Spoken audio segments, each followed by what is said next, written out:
Selamat pagi Bapak Ibu, kita diberikan kesempatan pada pagi hari ini bersekutu di dalam ibadah online GKI Pakuwon untuk minggu pertama bulan September 2020. Mari kita mengingat bahwa pertolongan dalam hidup kita dan dalam kebaktian saat ini senantiasa adalah dalam nama Tuhan yang menjadikan langit dan bumi. Kasih karunia dan damai sejahtera dari Allah Bapa kita dan dari Tuhan Yesus Kristus menyertai kita sekalian. Amin.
Jemaat GKI Pakuwon yang terkasih di dalam Tuhan Yesus Kristus, selamat pagi, Shalom. Kita tetap bersyukur di pagi hari ini karena mendapat kesempatan untuk beribadah walaupun secara online. Karena kondisinya masih belum memungkinkan kita beribadah di gedung gereja, walaupun gedung gereja kita sudah hampir siap untuk dipergunakan. Kita percaya, dimanapun kita berada, Roh Kudus ada bersama kita, karena Dia adalah Tuhan yang tidak pernah meninggalkan kita. Sebelum kita mendengarkan firman Tuhan, mari kita berdoa. Bapa dalam surga, kami mengucap syukur buat kesempatan yang indah. Kami ingin mendengarkan firman Tuhan, merenungkannya, dan kiranya Roh Kudus menerangi hati pikiran kami semua, dan khususnya hamba-Mu yang menyampaikan, kiranya Kau urapi, sehingga apa yang kami sampaikan semua berasal dari Tuhan dan untuk kemuliaan Tuhan. Bapa, kami berdoa untuk setiap orang yang mendengarkan, kiranya hati pikiran dibukakan dan mengerti akan firman Tuhan, memegang dan menjalaninya. Terima kasih Bapa, di dalam nama Tuhan Yesus Kristus kami berdoa. Ibu, Bapak, dan saudara-saudara yang terkasih dalam Tuhan Yesus Kristus, pagi hari ini kita ingin mendengarkan firman Tuhan sebagai petunjuk buat hidup kita. Karena firman Tuhan adalah satu-satunya pegangan yang bisa diandalkan di dalam setiap keadaan. Dan kali ini kita akan merenungkan firman Tuhan, dan tema yang sudah dipersiapkan adalah saudara yang menjaga dengan kasih. Kita akan membaca dari Injil Matius pasal 18 ayat 15 sampai 20. Lembaga Alkitab memberi judul tentang menasihati sesama saudara. Apabila saudaramu berbuat dosa, tegurlah dia di bawah 4 mata. Jika ia mendengarkan nasihatmu, engkau telah mendapatnya kembali. Jika ia tidak mendengarkan engkau, bawalah seorang atau 2 orang lagi, supaya atas keterangan 2 atau 3 orang saksi, perkara itu tidak disangsikan. Jika ia tidak mau mendengarkan mereka, sampaikanlah soalnya kepada jemaat. Dan jika ia tidak mau juga mendengarkan jemaat, pandanglah dia sebagai seorang yang tidak mengenal Allah atau seorang pemungut cukai.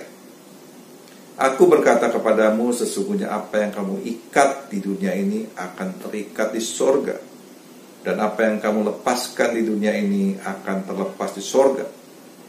Dan lagi aku berkata kepadamu, jika 2 orang daripadamu di dunia ini sepakat meminta apapun juga, permintaan mereka itu akan dikabulkan oleh Bapa-Ku yang di surga.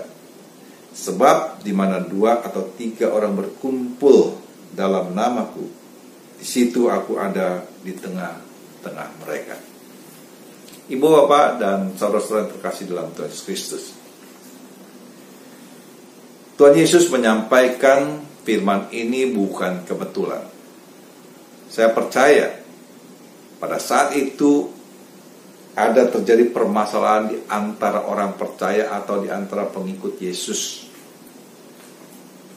Dan untuk itu Tuhan Yesus memberikan kepada mereka, yang tentunya juga pada kita, petunjuk bagaimana kita mengatasi apabila hal ini terjadi. Apa itu? Ya. Dikatakan apabila ada saudaramu berbuat dosa, ya, ada orang-orang anggota jemaat khususnya, karena ini saudara, menyakitkan hati anggota jemaat yang lain, atau menyakitkan hati kita, atau merugikan kita, mempermalukan kita, maka apa yang harus kita lakukan? Yang pertama, kita berbicara 4 mata, menyampaikan kesalahannya dan menegur, mengingatkannya supaya ia tidak mengulanginya. Apabila mereka atau ia sadar, kita bersyukur karena kita sudah mengembalikan dia dari jalan yang salah. Tapi apabila dia masih merasa tidak bersalah, kita perlu mencari 1-2 orang saksi untuk bertemu dengan dia. 2 orang saksi yang mengetahui perkara yang sesungguhnya, Kita mencari saksi bukan yang mendukung kita, tapi yang mengetahui apa yang sesungguhnya terjadi. Dan sampaikan, kalau dia masih belum juga menerima, maka kita akan menyampaikannya kepada jemaat. Nah, dalam menyampaikan ke jemaat, kita bukan bercerita di atas mimbar, menceritakan kesalahan orang ini, bukan. Tetapi adalah orang-orang tertentu yang dianggap bisa mewakili jemaat. Ini disakukan bukan untuk mempermalukan orang itu, tetapi untuk membuat dia sadar. Dan kalau ternyata dia juga tetap ngotot tidak merasa bersalah, Tuhan Yesus mengatakan, anggaplah dia sebagai bukan orang percaya atau seperti seorang pungut cukai. Ya sudah, kita boleh melepaskan, tapi tidak sakit hati, tidak memusuhinya. Ini adalah hal yang sangat penting. Apa yang bisa kita tangkap dari berita ini? Yaitu adanya konflik, adanya masalah di dalam jemaat atau di antara jemaat. Dan memang suatu kenyataan, pada saat ini hampir tidak ada di dalam jemaat yang tidak ada konflik. Ada saja anggota jemaat yang satu berperkara dengan anggota jemaat yang lain. Ini adalah semakin nyata. Kita tidak bisa melupakan ini, tidak bisa mengabaikannya. Dan karena itu 2000 tahun yang lalu Tuhan Yesus sudah memberikan pembekalan kepada kita. Yang menjadi pertanyaan, bagaimana bisa ada timbul masalah ini atau konflik? Ada beberapa hal yang bisa menyebabkannya. Pertama, miscommunication atau misunderstanding. Ini semua bisa membuat masalah apabila hal yang belum tentu benar ini disebarluaskan. Yang kedua, bisa juga terjadi karena ingkar janji. Ada orang, biasanya ini terjadi karena pinjam meminjam. Ada salah satu anggota jemaat meminjam kepada anggota jemaat yang lain, dan kemudian tidak bisa membayar atau tidak mau membayar kembali sesuai dengan janjinya, walaupun dia mempunyai kemampuan. Berbagai alasan kita akan. Ini pun menjadi masalah. Atau bisa jadi antara dua orang anggota jemaat yang berbisnis. Mereka kemudian terjadi masalah, dan karena mereka adalah sama-sama anggota jemaat, maka dinasihatkan supaya diselesaikanlah di antara mereka di dalam suasana kekeluargaan. Banyak perkara terjadi di antara anggota jemaat. Bagaimanapun juga ini tidak bisa dibiarkan. Kita harus berupaya untuk bisa menyelesaikan masalah ini, supaya jangan berkelanjutan. Jika ada miskomunikasi, segeralah datangi orang yang bersangkutan, klarifikasi, dan kemudian apabila dia sudah mengerti, maafkan. Ibu, Bapak, dan saudara-saudara terkasih dalam Tuhan Yesus Kristus, menghadapi konflik ini memang tidak nyaman, tetapi kita harus punya satu pegangan. Pegangan kita yang paling utama adalah kasih. Apapun cara yang kita gunakan, dasarnya adalah kasih. Tuhan Yesus pada waktu ditanya oleh orang Farisi, seorang ahli Taurat, "Guru, hukum apa yang paling utama?" Tuhan Yesus bilang, kasihlah Tuhan Allahmu dengan segenap hatimu, dengan segenap jiwamu, dengan segenap akal budimu, dan dengan segenap kekuatanmu. Itulah hukum yang utama dan yang pertama. Hukum yang kedua, yang sama dengan itu, kasihlah sesamamu manusia seperti dirimu sendiri. Siapakah sesama manusia dalam kasih mengasihi? Tentunya yang pertama adalah orang-orang yang paling dekat dengan kita. Orang tua kita, papa, mama. Kemudian pasangan hidup kita, suami atau istri. Anak-anak kita, saudara-saudara kita, keponakan-keponakan kita, sepupu kita. Dan tentunya anggota jemaat, saudara-saudara iman. Dan juga orang-orang lain. Itulah sesama manusia. Bagaimana kita mengaplikasikan prinsip-prinsip kasih ini? Bisa dibilang mudah, bisa dibilang susah. Susah karena ada konflik di dalam diri kita. Kita menganggap kalau orang yang bersalah ya patut dihukum. Ya. Kalau perlu dihukum sekarang juga. Sementara kita diajarkan apabila ada orang yang bersalah pada kita, kita ampuni. Sampai berapa kali? Tuhan Yesus mengatakan 70 kali 7 kali. Bayangkan. Itu adalah unlimited. Ya. Berapa kali pun orang bersalah, kalau dia datang minta ampun, kita ampuni. Dan yang lebih sulit, apabila kita diminta untuk mengasihi musuh kita. Ini orang bilang gak realistis. Ya. Bagaimana kita bisa mengasihi musuh? Memang kalau kita bayangkan sangat sulit, dan mungkin orang bilang, ini apa gak salah firman ini? Dengan iman kita katakan tidak ada firman yang salah.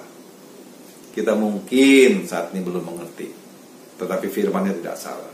Saat ini mungkin kita belum bisa melakukan, tapi firman ini tidak salah. Semua firman diberikan untuk kebaikan yang menjalankannya. Kalau kita terima dan kita jalankan, maka kita akan menikmati berkat dari Tuhan. Yaitu apa? Damai sejahtera. Tapi kalau kita mengerti dan belum bisa melakukan, berdoa. Mohon Tuhan, saya mengerti firman ini, tapi saya belum bisa melakukannya. Tolong. Saudara, kita juga dengan saudara-saudara, dengan orang-orang yang dekat, seringkali konflik. Suami istri konflik karena dua-duanya merasa benar, sementara mereka punya pandangan yang berbeda. Bagaimana dua hal yang berbeda dua-duanya benar? Tidak mungkin. Salah satu benar. Pertanyaannya, siapa yang benar? Karena dua-duanya merasa benar, akhirnya ribut, dan akhirnya mengorbankan, membuang cinta kasih. Mereka sebenarnya orang-orang yang saling mengasihi, tapi karena mereka bertengkar demi mempertahankan pendapatnya, akhirnya cinta kasih di antara mereka hilang. Begitu juga dengan orang tua atau dengan anak. Kita juga suka konflik. Tapi yang menjadi pertanyaan, siapa yang benar? Dan siapa yang mengatakan si A atau si B yang benar? Ya. Seorang teman saya mengatakan, suatu hari dia menegur anaknya karena membeli sebuah computer game. Anaknya bilang, apa salah saya? Ya, daripada saya belanjakan buat nonton, buat beli makanan, ya saya main ini kan saya senang. Nah, setelah mereka berkonflik, orang tua menyadari, iya benar juga ya. Ini gara-gara saya menganggap dia salah, akhirnya saya marahin dia. Karena saya marahin, anak saya tidak suka sama saya. Dan akhirnya cinta kasih di antara mereka terganggu untuk beberapa saat sampai ada yang sadar. Saudara, jangan membuang cinta kasih hanya untuk menganggap diri saudara benar. Begitu juga di dalam jemaat. Kita harus berhati-hati. Apabila ada dua orang yang berbeda pendapat, jangan ngotot merasa dirinya benar atau paling benar. Ada orang-orang yang meninggalkan gereja karena pendapatnya tidak diterima. Pendapatnya mungkin benar menurut pandangan dia, ya. Tetapi mungkin bagi yang lain kurang tepat. Ini adalah satu kenyataan. Jadi saudara, apapun juga permasalahannya, mari yang kita jadikan pegangan cinta kasih. Apabila ada cinta kasih di antara kita, maka konflik itu akan lebih mudah diselesaikan.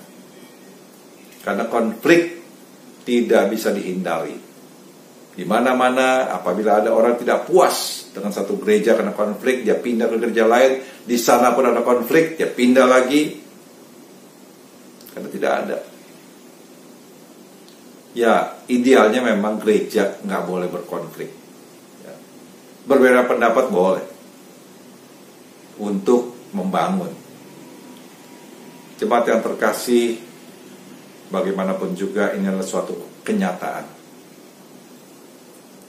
Melalui renungan ini kita diingatkan, berhati-hatilah. Jangan sampai kita berkonflik. Apabila ada yang menyakitkan hati kita, janganlah kita membuat pembalasan. Kalau ada orang yang kita sakiti, berusahalah untuk minta maaf. Apabila ada teman-teman kita yang berkonflik, marilah kita menjadi juru damai. Dan kalau kita mau bertindak sebagai pendamai, kita harus netral. Kita harus mencari kebenaran dulu. Kita mendengarkan, menganalisa, baru memberikan pandangan. Jangan sampai mereka menganggap kita memihak. Tapi bagaimanapun juga belum tentu kedua belah pihak puas dengan saran kita. Tapi minimal kita telah berusaha. Apabila ada konflik, datanglah kepada orang-orang yang kita anggap bisa membantu menyelesaikan konflik. Datanglah kepada hamba Tuhan. Kita tahu hamba Tuhan telah diurapi oleh Tuhan, diberi hikmat, dan dia akan memberikan nasihat sesuai dengan firman Tuhan. Jemaat yang terkasih dalam Tuhan Yesus Kristus, di tengah pandemik ini kita mendengar justru banyak orang konflik di dalam rumah tangga. Ada saja alasannya. Kemarin saya mendapatkan WA, katanya di Jawa Barat begitu banyak orang yang mendaftar dan datang ke pengadilan agama untuk bercerai. Kita bisa bayangkan, justru sebenarnya dalam keadaan begini kita harus makin bersatu. Jemaat yang terkasih, mari kita membangun semangat kebersamaan, membangkitkan kasih di antara kita, supaya dimanapun kita berada, orang melihat cinta kasih Tuhan Yesus ada bersama kita. Amin. Mari kita berdoa. Bapa dalam surga, terima kasih buat firman yang boleh Tuhan sampaikan. Biarlah firman ini boleh tetap tinggal di dalam diri kami, menjadi pegangan, menjadi petunjuk bagi hidup kami. Khususnya di dalam suasana pandemi ini, ada banyak permasalahan yang bisa timbul. Kiranya kami boleh menjaga diri, agar kami tidak menyakitkan orang-orang yang sesungguhnya kami kasihi dan mengasihi kami. Tuhan, kami juga berdoa untuk hamba-hamba Tuhan, dimanapun mereka melayani, kiranya Tuhan terus mengurapi mereka, sehingga melalui hamba-Mu inilah jemaat Tuhan boleh terus mendapatkan pembinaan. Kami juga bersyukur Tuhan, Engkau sudah memberikan pada jemaat-Mu GKI Pakuan sebuah gedung gereja yang baru, yang sebentar lagi bisa kami gunakan. Sungguh ini semua adalah berkat yang Tuhan berikan melalui orang-orang yang Tuhan pakai. Kami juga berdoa untuk pemerintah yang terus berupaya untuk bisa mengatasi bencana pandemi ini dan juga memulihkan keadaan ekonomi. Sudah banyak orang yang kehilangan pekerjaan, sudah banyak perusahaan yang harus tutup. Tuhan, kami percaya kuasa-Mu jauh melampaui segala macam masalah. Bagi Tuhan, pandemi ini apabila Engkau berkenan dalam sekejap bisa dihentikan. Seperti Tuhan Yesus, Engkau menghentikan angin ribut. Dan juga begitu banyak mujizat yang sudah Engkau lakukan. Izinkan kami Tuhan, bukan cuma mendengar mujizat, tetapi mengalaminya. Terima kasih ya Bapa. Kami berdoa untuk seluruh jemaat GKI Pakuwon, apapun pergumulan mereka, baik mereka yang sakit, mereka yang sedang mengalami kesulitan ekonomi, mereka juga yang sedang mengalami konflik, Tuhan tolong. Agar cinta kasih Tuhan Yesus yang sudah diberikan kepada kami boleh hidup di tengah-tengah kami. Terima kasih ya Bapa. Dalam nama Tuhan Yesus Kristus kami berdoa. Amin. Bapak Ibu, dengan sikap berdiri, mari kita menaikkan pengakuan iman rasuli yang berbunyi sebagai berikut.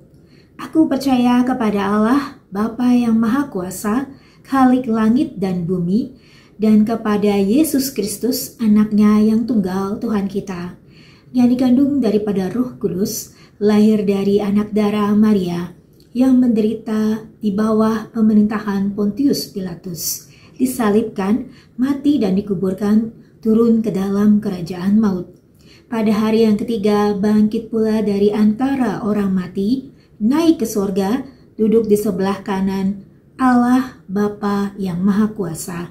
Dan dari sana ia akan datang untuk menghakimi orang yang hidup dan yang mati. Aku percaya kepada Roh Kudus, gereja yang kudus dan am, persekutuan orang kudus, pengampunan dosa, kebangkitan orang mati, dan hidup yang kekal. Amin. Bapak Ibu, kita diberikan kesempatan kembali pada pagi hari ini untuk membawa persembahan, dan kita akan mendengarkan firman Tuhan dari 1 Tawari 16 ayat 29. Berilah kepada Tuhan kemuliaan namanya, bawalah persembahan dan masuklah menghadap Dia. Sujudlah menyembah kepada Tuhan dengan berhiaskan kekudusan. Untuk pengumpulan persembahan dapat dilakukan dengan 3 cara.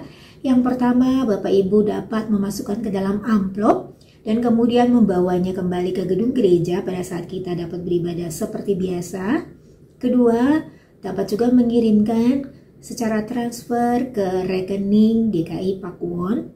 Dan yang ketiga, dengan scan barcode di layar berikut menggunakan aplikasi pembayaran OVO maupun GoPay. Sebagai pengantar persembahan, mari kita bersama-sama menyanyi lagu dari Kidung Jemaat 292, Tabuh Gendang.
kepala dan membawa persembahan kita di dalam doa.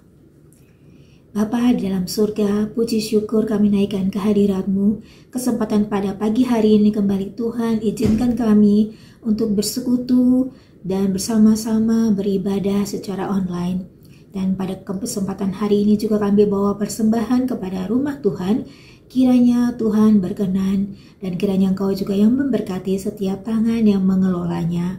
Kami mau menaikkan doa kami dan persembahan kami sebagai syukur di hadapan Tuhan, di dalam nama Yesus Kristus, penebus kami yang hidup.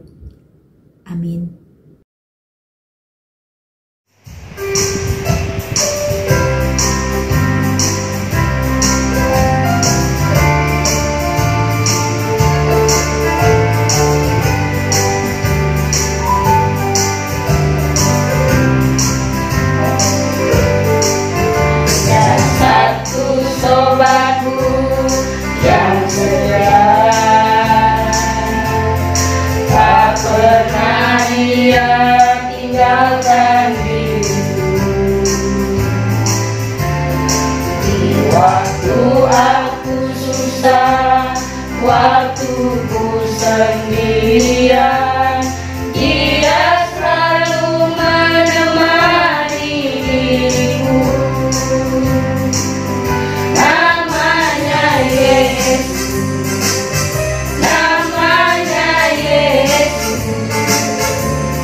Terimalah berkat Tuhan. Anugerah Tuhan Yesus Kristus dan kasih Allah Bapa dan persekutuan Roh Kudus beserta saudara sekalian sekarang dan selama-lamanya. Amin.